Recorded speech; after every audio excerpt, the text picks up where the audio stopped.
Thank you very much for the opportunity to be here. It's been a wonderful conference so far. I've been watching the papers, so thank you very much indeed. So without further ado, away we go. An ancient Greek's modern blueprint, Polybius's approach to religion in his histories. So when the Greek statesman, Polybius of Megalopolis, a member of the Greek Achaean League, a prominent member of the Greek Achaean League, was deported to Rome in 167 BCE, I wonder if he had any idea about the society where he'd be spending the next 17 years of his life. He was suspected of collusion with King Perseus of Macedon against Roman influence in Greece in the recent war with Rome, which lasted for 3 years. Polybius, along with many of his fellow statesmen, were taken to Rome, but he was more fortunate than most. He spent these years in the household of the victorious general in the war, Lucius Aemilius Paulus, tutoring his 2 sons. And if you've not heard of him, you'll certainly have heard of his younger son, Scipio Aemilianus, who sacked Carthage. Stationed with such a prominent family and situated in Rome, Polybius had been placed in a unique position to observe the workings of the society that now had indisputably cast its influence over the Mediterranean, including the Greek world. What he saw impressed him greatly, and he became convinced that the form of the Roman politeia, which I take to mean the organisation of the community and the form of its political bodies, and do not translate it constitution as it often is, happy to answer questions on that later. So the politeia, and this was what lay behind the strength and solidarity that enabled Rome to rise to imperial hegemony. His 6th book is dedicated to an account of that politeia, and religion was a key aspect in its workings. Although, sadly, we don't have all of this account. Polybius, from book 5 onwards, Polybius's history has become rather fragmentary. The main passage which now survives in book 6 on religion is arguably one of the most debated passages in the histories. At first glance, it might seem to suggest that Polybius thought that the Romans used religion merely as a tool of popular control, that he takes the approach of a rationalist, a pragmatist, and most probably an atheist. What will become clear from my talk today, I hope, is that I don't think this is a particularly useful way of trying to look at Polybius's views on religions. We can't know what his own personal beliefs were from his work. Moreover, not all have accepted this interpretation, and the passage from book 6 is not the limit of his description and analysis of Roman religion, nor indeed of religion more generally. The famous passage from book 6 cannot be taken in isolation. It requires close re-examination, and we need to put it back in the work as a whole to understand exactly what his approach to religion was and why. Now, the conference is entitled Opening Up the Ancient World. And for me, that not only means enabling people to find out more really cool things about the ancient world, but showing why study it matters. And we've already heard some fantastic papers on that today. But Polybius is an author who has proved very influential on modern thinkers. Even in the 20th century, for example, Hans Morgenthau, who wrote Politics Among Nations, the international relations theorist, actually classed Polybius as being pretty much the founder of international relations in his exploration of the Romans' rise to power. He is a great author, and although perhaps less well known than his predecessors Herodotus and Thucydides, he is an author who very much speaks to the modern reader. Once when I was still teaching, I used Polybius in a critical thinking session in English, and I slightly cheated by removing all the obvious ancient references. I asked my students to assess his thought, put a rough date on the passage. Without exception, they thought he was relatively modern, Enlightenment or post-Enlightenment at the earliest. When I asked why, my favourite answer was along the following lines. His insight into what makes human beings tick and how their good and bad sides are reflected in society, even in the micro-society of their own school. They got quite a shock when I revealed he was writing in the 150s BC. So I think what I would like to pause at this point to say is that what the students said, Polybius' insight into what human beings tick and judging their good and bad sides and how these are manifest in society is very much where religion fits into his account and approach to history. So Today, I would like to show you how Polybius' view of religion's role in society and his approach to historical explanation offers an insight into human beings and their communities, and one that still resonates with us today, and perhaps especially now. And I will come back to this in my conclusion. So, to explore the place of religion in Polybius' work and establish the modern relevance of the aspect of his analysis, we will be looking at Polybius' attitude towards religion and worship of the gods, whether the gods play any role in his actual explanation of events, as for example they do in Herodotus, the place of religion in Polybius' Politeia model, Book 6, the place of religion and religious conduct in his judgment and assessment of peoples, and ultimately coming down to looking at the importance of gratitude, respect, reciprocity, and duty in his Polybius' criteria for the good Politeia, and why these are very much what still matter. So first of all, on to Polybius and on religion and religious worship. I shall be looking primarily at evidence from outside Book 6 in this section. Polybius' approach to religion clearly shows traits that are similar to those of his predecessor Thucydides. He is not a fan of slavish or feverish religious worship and the frenetic resorting to prayer and oracles in times of crisis. Following the plague at Athens, Thucydides notes the futility of the frequent prayers and supplications in the temples. With rather more obvious disapproval, he later speaks of divination and oracles which create destructive hope, which is the sort of behaviour people turn to in crisis. That is the end of Book 5. Comparable is the following passage from Polybius, which describes the actions of the Rhodians following the disasters that befell them after the Third Macedonian War. And that is the first slide on the presentation. I shall be reading slightly longer than it is on the slide. Utterly disheartened at how these events were turning out, the Rhodians fell into certain urges and practices that were beyond reason, and they were in a very similar state to those who despair suffering in prolonged diseases. For often, and this is where the quotation comes in, whenever such men do everything for their care in accordance with reason and obey the doctors, but are not able to take a turn for the better, they become thoroughly disheartened with what is happening and feel compelled to give up and to turn to sacrifices and seers and to try every sort of incantation or amulet. And so it was with the Rhodians. Polybius might well be even referencing Thucydides here when he mentions disease. It's remarks as these, such as along with the passage in Book 6, that have led to him being labelled rationalist, pragmatist, and even atheist. However, disapproval of a way of engaging in religious actions does not equate to skepticism per se. Having a practical approach does not necessarily entail his being an atheist, and it is too modern a mindset, in my opinion, to see an emphasis on reason, a rational approach, as being incompatible with religious belief. The following fragment, which may well have been from Book 6, suggests quite the opposite. To learn sincerity towards the gods is a kind of image of truthfulness towards one another. In other words, sincere honouring of the gods was instrumental in maintaining truthful dealing in relations between people. In Book 6, human reason is what leads to the emergence of the values that foster good relations between people and ruler and ruled to form a good community or politeia. Now we must turn to whether Polybius attaches any explanation of events to the gods, or whether their role in his histories is something rather different.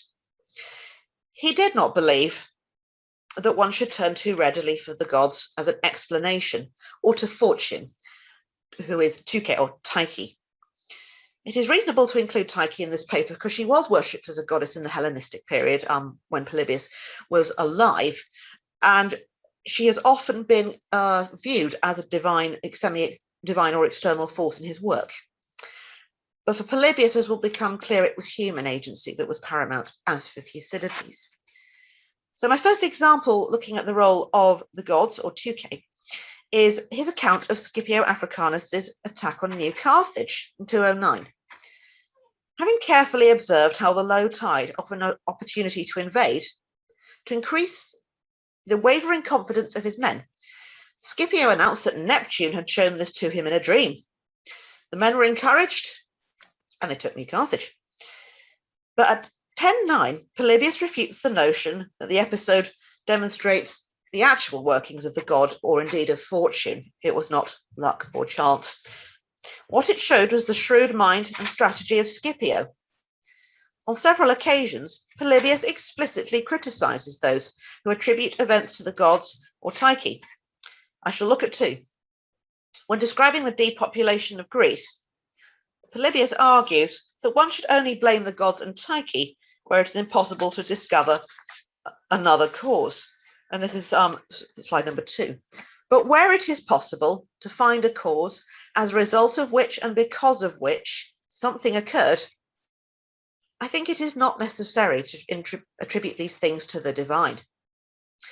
Again, much earlier in the work, in his second book, when he is describing the success of the Achaean League, he states, "It is clear that it is not fitting to claim that this was down to fortune or chance, for that is a poor explanation.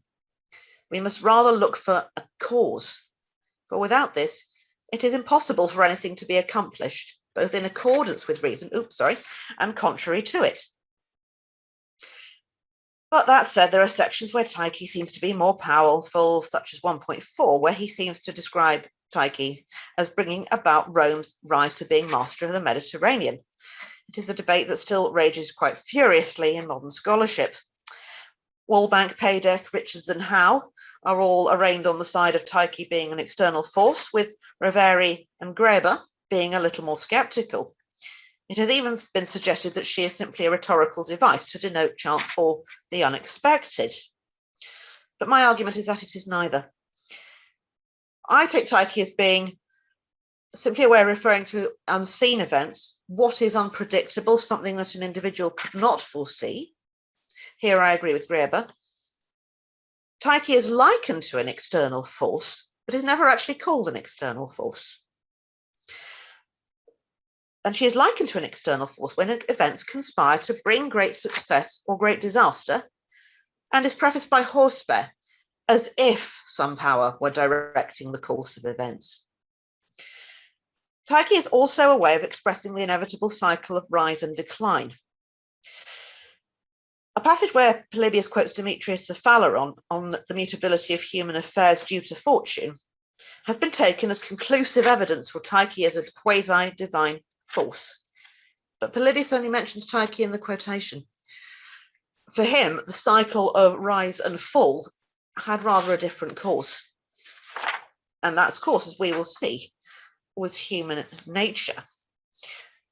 And illuminating human nature is where the gods fit into his account, as we will come and see. Part of the problem with Tyche is, I believe, that when Polybius was being recorded by Byzantine scholars, they would make collections of his work and quotations on particular themes. And a lot of the quotations on Tyche survive seem to come from these collections of excerpts. So that has perhaps skewed our view of its place in his work. Elsewhere, he says otherworldly explanations are the recourse of writers who do not think with reason. Really quite condemnatory there. So Polybius takes religion seriously, but to use it as an historical explanation is taking the easy way out. That said, it is part of the good politeia. So we now turn to the place of religion in Polybius's politeia model as represented by his 6th book account of the Roman politeia. So this is the core bit of the passage that has led to people saying Polybius simply sees religion as a way of controlling the masses, the common people. But I'm going to read to you much more of the passage, and you'll see why I do not agree with this interpretation. But the most important difference which the Roman state has, and for the better, that is to the Greek states, is their undertaking concerning the gods and religion. And it seems to me that what is a matter of reproach among other peoples is exactly what holds Roman affairs together. I mean, a fear of the divine. It is so dramatically paraded and introduced to such an extent by them in both their public and private lives in the city that no excess is omitted. And it would seem to many to be astonishing, but in my opinion, or it strikes me, they do this for the sake of the masses. So what is Polybius telling us here? Well, you can see, I think, clearly why it's been interpreted as him viewing religion as a tool of socio-political control. And Polybius certainly sees the benefit of the masses being kept in check. He is quite contemptuous elsewhere of them in the Histories, blaming them very much for the disastrous assembly that launched his beloved Achaean League into the final war with Rome that saw them destroyed.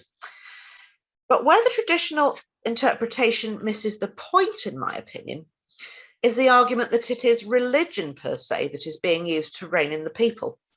The Romans have not thought up their religious system to control the masses, but what Polybius says immediately after this passage is the key. He goes on to describe the Romans' honest dealings with one another, which suggests religious belief is more deeply ingrained in Roman society than mere crowd control. You will recall the theme of honest dealing and religion in the fragment we looked at earlier. This supports the interpretation of Beard, North and Price, and more recently, Dreedig and Murphy, who says that the passage is better read as evidence for the depth of that elite's own convictions. I agree with this, but I wish to push a little further. I would argue that when Polybius says that the Romans do this for the common people, it's not the institution of religious practice per se, but the very public and dramatic way they do it. They want to communicate the importance of religion to the masses and encourage them to respect it. Cohesion is fostered through public display and collective celebration. And this is consistent with Polybius' description of Roman public ceremony elsewhere. Some of you may be familiar with his dramatic and rather wonderful account of a Roman funeral display, which he then says is precisely to encourage the young and the wider population to admire Roman values and to ascribe to them, have faith in them. So public display and spectacle in religion is how the Romans foster cohesion, not religion per se. Nevertheless, the passage also reveals why religion has an important place in Polybius' view of the good politeia. Reverence of the gods is important. It's also illustrated at book 6 near the start. But where it is traditional and customary to revere the gods, care for parents, respect elders, obey laws, whenever the decision of the majority prevails in such communities as these, this then can be called a democracy. Now, it might seem at first as if Polybius is only applying these traits to democracy. However, this is not the case. What he is listing here are the core values of any good politeia. That is to say, reverence of the gods, care for parents, respect for elders, and obedience to laws. If the politeia is then governed by the people, then it is a democracy. Where a few rule, it is aristocracy. Where one governs, kingship. The features set down in 6.4 apply to all good politeia. We can therefore conclude that these features are a relevant part of Polybius' assessment and judgment of peoples and individuals elsewhere. Therefore, that their religious attitude and conduct is an equally important reflection of this. So, religious conduct and moral judgment is what I come to now. Oh, my mistake, sorry. At the start of the third book of his Histories, Polybius said, "It is necessary that I add to the aforementioned account," i.e. his first two books, where he gives an account of the First Punic War and Greece down to roughly 229 BC. He says, "It is necessary I add to this account of the ensuing choice and action taken by the victors, what sort it was, what it was like, and how it guided their whole dominion." I must also deal with the attitudes and feelings of the different peoples towards those who ruled them. In addition to this, the aims and ambitions which prevailed and gained strength among each of them must be explained in both their private lives and public affairs. So it's not just enough to say Rome won. What did Rome do with their win? What did Rome do with that victory? How did it affect how they were perceived by their, well, not exactly subjects, I don't want to use it, but the people over which their influence extended? This is a very important part of Book 6. If you have a king who then loses the respect of his people because of his conduct, he is changed into a tyrant. So, to truly judge whether a people are good or bad, whether their community is good or bad, one must look at their conduct and how they are received by their people. Success or failure are not sufficient. It is this sort of judgment that for Polybius makes history useful and confers a lesson for future generations.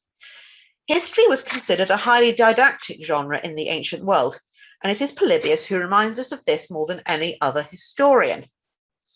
As will have become clear by now, the attitude to, respect for, and conduct towards the gods and religion form part of Polybius' criteria for making such assessments, and it is one we see applied throughout his work, Book 6, beyond.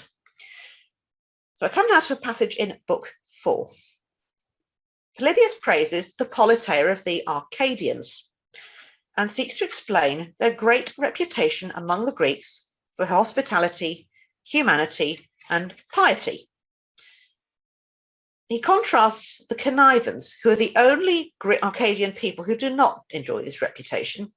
In fact, quite the opposite. Polybius writes, they outdo the other Greeks in cruelty and contempt of law. That's a bad politeia for a start. Whilst this is clearly hyperbole, Polybius makes a point that for some reason they differ greatly in their conduct from the rest of their fellow Arcadians. Now, the custom that accounts for the good conduct of the rest is music. Musical training begins early and continues up to the age of 30. Among the songs they learn, most celebrate the gods and their own local heroes. Songs are sung at banquets, and even military maneuver the practice of these songs.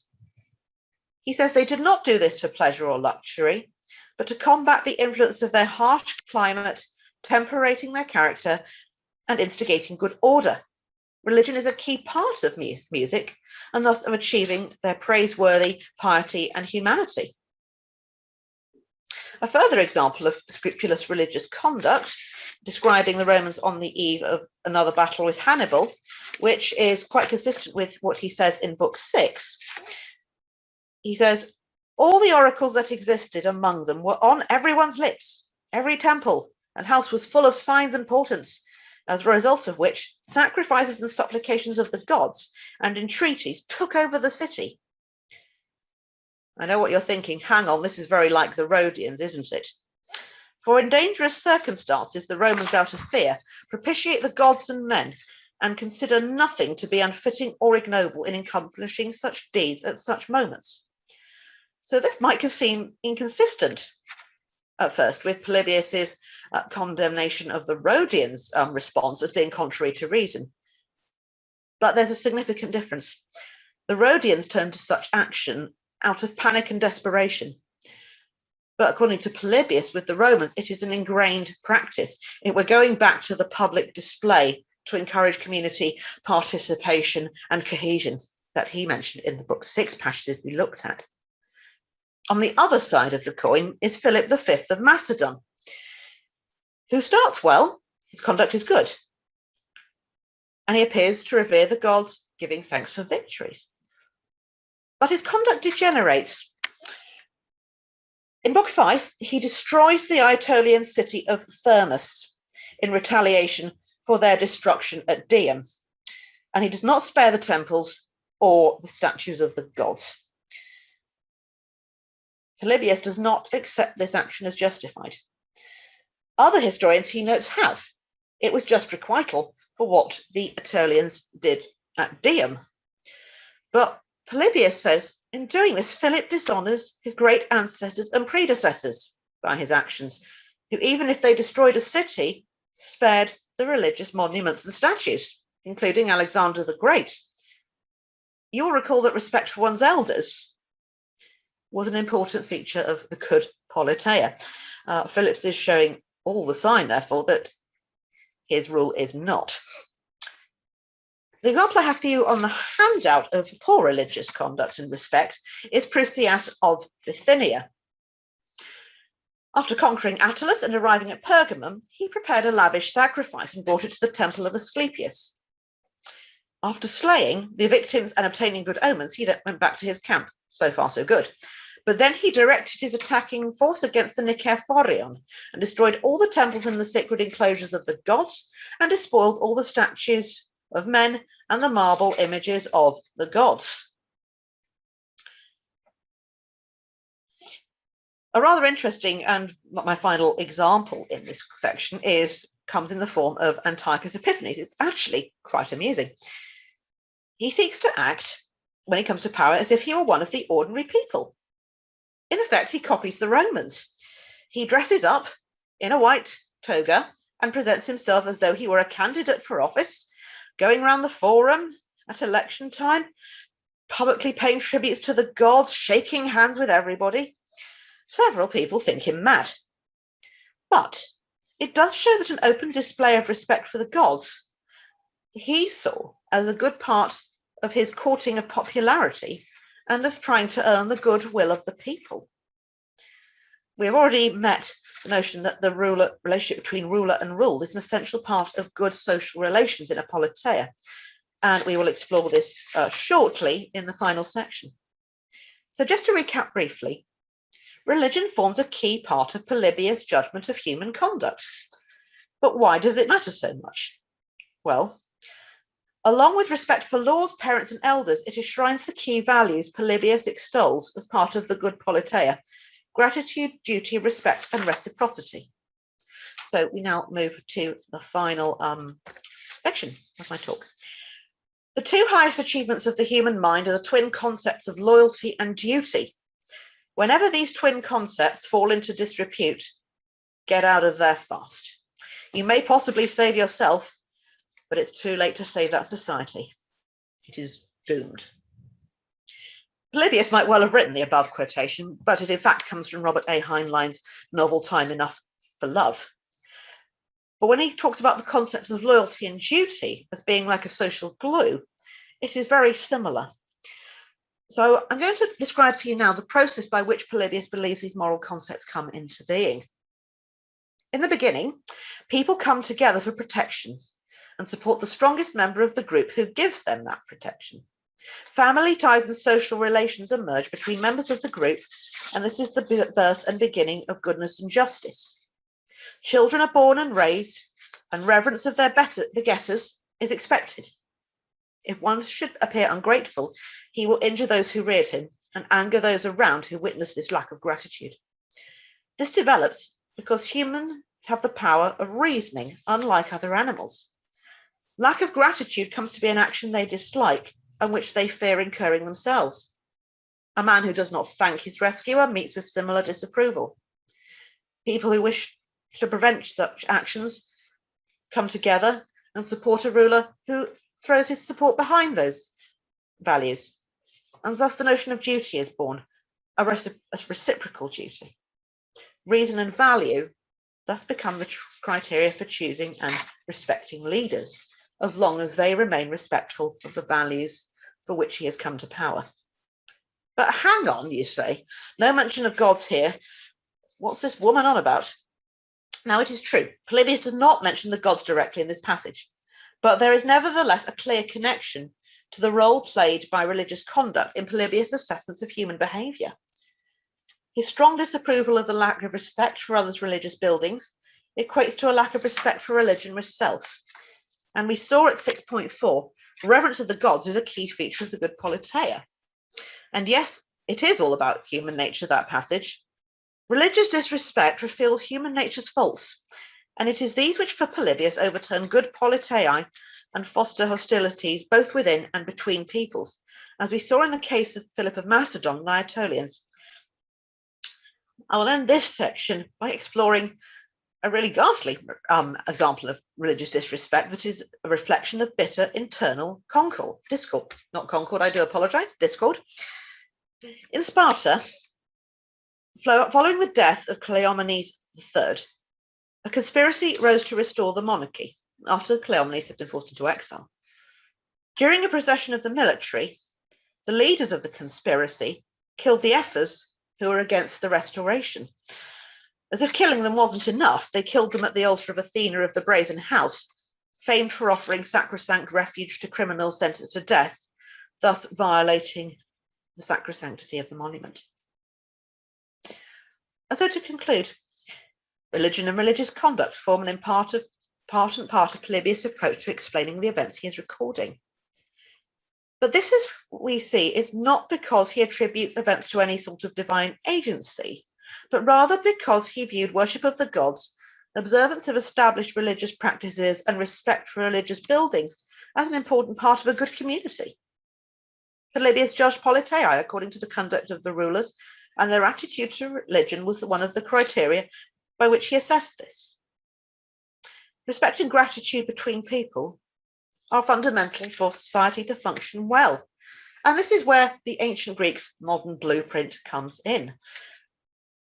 This has not actually changed since 150 BC. And I wonder if this is perhaps particularly relevant now. In a sort of world where we're witnessing struggles of integration within societies, where the very language that we use when thinking about internal cohesion is being questioned, potentially overturned, and the attempt to renegotiate what would make our society comfortable for all. I think Polybius' message of reciprocity, duty, and loyalty continues to resonate. Thank you.